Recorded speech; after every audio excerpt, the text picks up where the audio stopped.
La première fois que j'ai visionné les premiers instants de cette série, j'étais plutôt mitigée. Donc, je ne suis pas allée au-delà. Je trouvais que le jeu de Jennifer Aniston était déconcertant. Elle semblait figée par le botox. Tu me trouves pas toute bouffie? Ses expressions faciales ne collaient selon moi pas du tout avec l'aspect dramatique de la série. Et c'est cette meuf-là que vous écoutez pour vous parler de séries à regarder.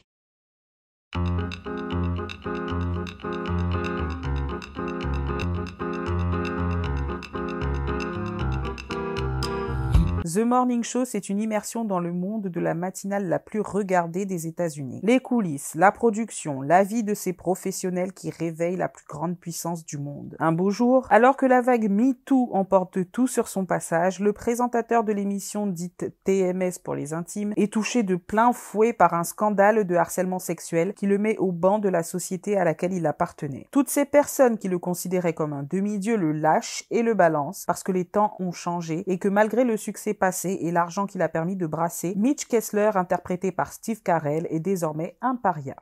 Des séries qui dissèquent la réalité, autant vous dire que c'est vraiment ma came. J'aime beaucoup Reese Witherspoon, j'apprécie énormément le travail qu'elle a fourni dans Big Little Lies avec Nicole Kidman. Par ailleurs, je n'ai jamais été une grande fan de Jennifer Aniston, mais une fois dépassé le trouble que m'a provoqué son changement de registre et sa paralysie faciale, je dois reconnaître que je l'ai trouvée plutôt bluffante. Avec ta putain de grosse tête! Steve Carell est toujours aussi impressionnant, à tel point que le personnage de Mitch m'a dégoûté du début à la fin. Je ne parlerai même pas de Billy Crudup, qui m'a fait littéralement tomber amoureuse de Corey Ellison. Oh merde alors, t'as saisi, ouais. En passant par la haine incommensurable que j'ai pour le personnage de Laura Peterson, interprété par la célèbre Good Wife, Juliana Margulies.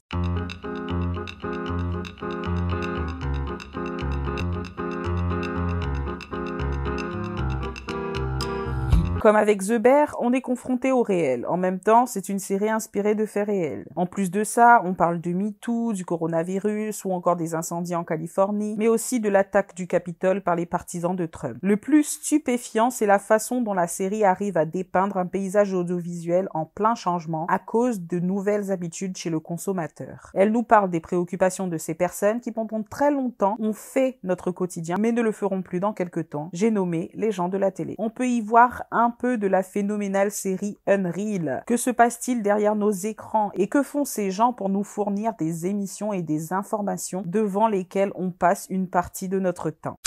Voir exposer les stratégies que mettent en place ces entreprises pour s'adapter au streaming, à la baisse des audiences, mais aussi voir la fabrication d'une personnalité publique comme c'est le cas pour Bradley Jackson, dont l'image est construite de sorte d'attirer un panel de consommateurs que ne touche pas Alex Levy, incroyable.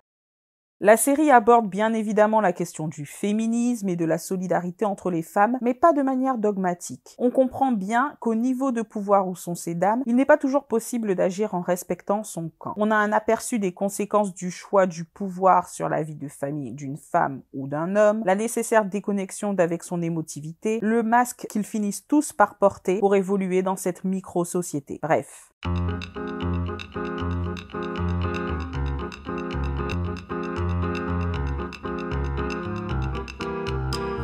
C'est ce duo de femmes au prénom d'hommes qui porte très haut cette série. Tout semble les opposer. Une bourgeoise trop aisée de la société new-yorkaise, blasée par le succès, complètement déconnectée, face à une petite journaliste du fin fond de la Virginie occidentale qui ne connaît pas une carrière retentissante, mais s'accroche à son expérience de terrain et à la vérité. C'est un tandem puissant de femmes qui se portent secours envers et contre tout. Bradley incarne la sincérité qui vient balayer la personne d'Alex et l'environnement dans lequel elle évolue. Notre reine du petit écran résiste dans un premier temps, mais finit par saisir l'opportunité d'une renaissance que lui apporte Bradley Jackson pour ne pas sombrer avec le naufrage Kessler. Nos deux stars sont chapeautées par l'extraordinaire Corey Ellison, une personnalité atypique, détachée et concentrée sur l'objectif. Je me jure de posséder le monde un jour et de mettre les gens à mes pieds.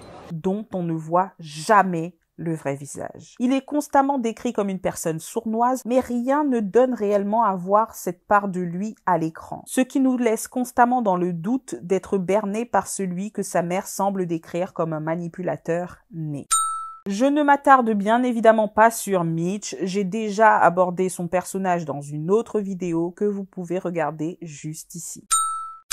Ils abordent aussi la manière dont les scandales de harcèlement sexuel poussent à soupçonner tous les autres hommes qui doivent redoubler de vigilance au sujet de leurs propres agissements, notamment avec le personnage de Yanko qui entretient lui aussi une relation avec l'une de ses collègues. Il est un personnage très intéressant car il tente de dépasser les injonctions de sa case. C'est un homme sensible qui veut d'une relation exclusive. Il apporte beaucoup d'importance au savoir scientifique et il pense manquer cruellement de considération. Et ce manque de considération émaille aussi le séjour d'un autre personnage, celui de Daniel, mais un long développement lui sera dédié car son comportement à lui mérite vraiment d'être exposé. Mia, quant à elle, est aussi énigmatique que charismatique. Elle me fait beaucoup penser à Corey Ellison dans la manière dont elle tire les ficelles sans jamais se mettre en avant, tout en se préservant et en ne laissant transparaître aucune de ses émotions. Enfin, la plupart du temps. Que tard, prenez garde!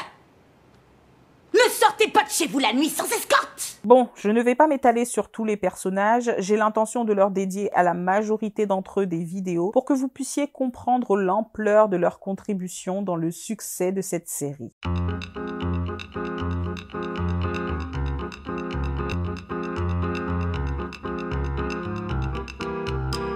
Très souvent dans la série, il est question des relations entre une direction et son conseil d'administration, mais aussi bien entendu avec le reste des salariés. Sur quelle base repose le succès d'une telle émission et quel poids peut avoir une seule personne dans la prise de décision d'une entreprise? Il est aussi question des efforts que doit faire une chaîne pour toucher une large audience, donc avoir une position médiane et par la même occasion correspondre aux attentes du consommateur sans jamais trahir le devoir de sincérité et de transparence. Informer sans ennuyer, divertir sans abrutir. Quelle attitude adopter pour gravir les échelons? Certains bluffent, d'autres couchent. On pourrait se croire dans une immense partie d'échecs. Ce qui est sûr, c'est que la manipulation est omniprésente à l'écran. Qu'il s'agisse de l'opinion publique, notamment avec le personnage de Fred, qui, quand Anna vient lui dire qu'elle a été violée, la croit et lui propose un poste, alors qu'une fois que l'affaire est connue de tous, il se positionne soi-disant du côté des victimes parce qu'il n'a pas le choix. Il feint l'ignorance, tout ça pour sauvegarder l'image de sa chaîne. En passant par l'usage stratégique et le dévoilement opportuniste de certaines informations, comme quand on apprend que Chip a dévoilé l'information au Times pour mettre la lumière sur Mitch et éviter qu'il ne vire Alex qui n'avait plus la cote. Cette pauvre dame était vue par les spectateurs comme distante, car devenue riche et puissante, alors que cette perception n'entachait pas du tout l'image de Mitch qui avait exactement le même statut qu'elle. Ou encore quand Corey balance sur l'homosexualité de Bradley pour éclipser un article susceptible de ternir la mémoire de Anna. Ce doit être vraiment épuisant d'évoluer dans un tel milieu. Alors je sais que le milieu professionnel n'est pas réputé pour sa bienveillance, mais il donne souvent l'impression qu'il n'est possible de se fier à personne, car même dans les relations interpersonnelles, la manipulation est courante. C'est le cas par exemple dans l'épisode 2, quand Laura fait comprendre à Bradley que le seul fait qu'elle soit homosexuelle devrait conditionner son soutien. J'ai perdu mon boulot parce que je suis gay.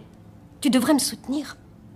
Ou encore lorsque Alex essaye de convaincre son mari de ne pas annoncer publiquement leur divorce sous prétexte qu'elle doit aller couvrir les incendies, alors que 5 minutes plus tôt, elle n'avait pas du tout l'intention d'y aller.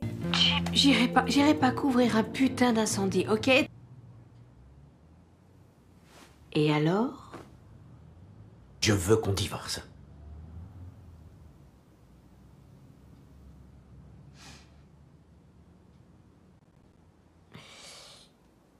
Oui?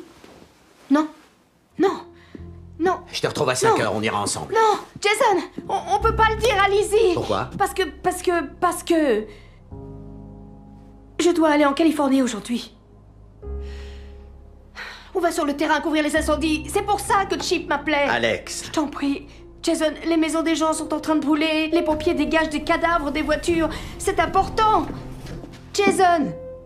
On lui dira quand je reviendrai. D'accord. Dès que tu rentres à New York, on le dit à Lizzie, mais je ne plaisante pas, Alex. Je ne vais pas me calmer et je ne vais pas changer d'avis.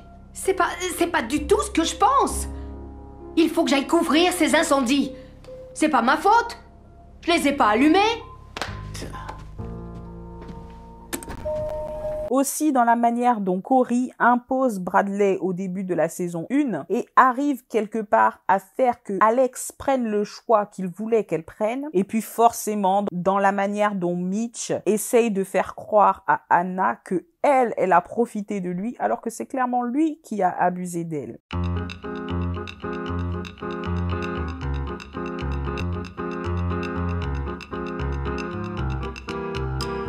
Malgré une production presque exemplaire, la série souffre d'un gros défaut selon moi, et c'est le seul que je citerai parce que pour le reste il ne s'agit que de détails. Ce sont les prises de parole grandiloquentes dont l'objectif est de passer un message et de certainement donner un avis sur le point de vue des scénaristes, mais ça marche très mal selon moi.